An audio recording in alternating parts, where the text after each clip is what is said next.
एक मोठी बातमी येते बुलेटिनमध्ये। जळगाव पोलिसांनी सायबर कोम्बिंग ऑपरेशन सुरू केलेलं आहे। नाकाबंदीत लोकांचे फोन तपासले जात आहेत। खासगी आयुष्यात पोलिसांनी ढवळाढवळ का करायची असा संतप्त सवाल जळगावकर आता विचारतायत। सोशल नेटवर्किंग साइटवर आचारसंहिता भंग करणाऱ्यांवर कारवाई करण्यात येते।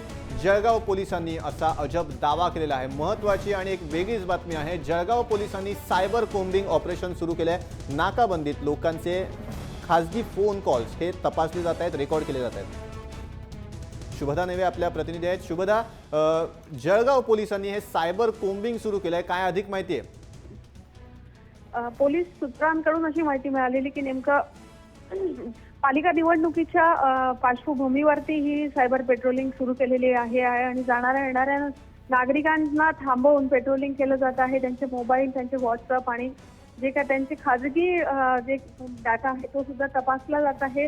यातून कुठल्या प्रकारचं सायबर क्राईम होतं आहे का, आचारसंहितेचा भंग होतो आहे का, या सगळ्या तपासणी चालू असताना नागरिकांना मात्र हा सगळा आक्षेपार्ह प्रकार वाटतो आहे। कारण आपल्या खाजगी आयुष्यामध्ये पोलिसांची ढवळाढवळ जी आहे ती नागरिकांना ती सहन होत नाही। त्यामुळे संतप्त अशी प्रतिक्रिया नागरिकांमधून येत आहे।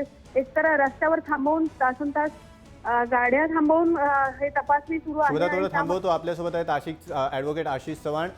चव्हाणजी, अशा प्रकारे पोलिसांनी खासगी आयुष्यात लोकांच्या ढवळाढवळ करणं कितपत योग्य आहे? मी जे तुमच्याकडे मत ऐकतोय ते जर आपण ग्राह्य धरलं आणि खरं मानलं तर हे म्हणजे खरोखरच चिंतेचा विषय आहे आणि चुकीचं आहे पूर्णपणे। म्हणजे त्याच्यात काही दुमत नाही, चूक नाही।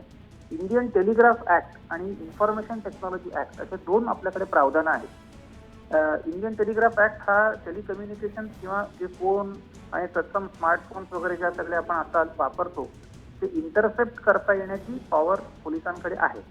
आणि दुसरी गोष्ट म्हणजे इन्फॉर्मेशन टेक्नॉलॉजी ऍक्ट, म्हणजे ज्याच्यामध्ये आपण सायबर कम्युनिकेशनला इन्क्लूड करू शकतो, तर ते सुद्धा इंटरसेप्ट करण्याची कॅपॅसिटी आणि म्हणजे अखत्यारी पोलिसांकडे आहे। पण ती कशी वापरावी याचे निषेध त्या ऍक्ट मध्ये दिलेले आहे। तर ते जर न वापरता कुठल्याही प्रकारचे विधिनिषेध म्हणजे त्याला सेफगार्ड आपण म्हणतो, ते सेफगार्ड न वापरता जर डायरेक्टली असं सायबर पेट्रोलिंग किंवा सायबर कोमिंग, हे तर मी खरोखरच पहिल्यांदा ऐकतो ही नावं, असं जर होत असेल तर ते खरोखर चिंतेचा विषय आहे। आणि पोलीस हे सर्टनली आपले ज्युरिस्डिक्शन एक्सीड करून हे करतायत, त्याच्यामुळे हे नक्कीच चॅलेंज करता येऊ शकतं कोर्टामध्ये, हे टिकणार नाही 100%।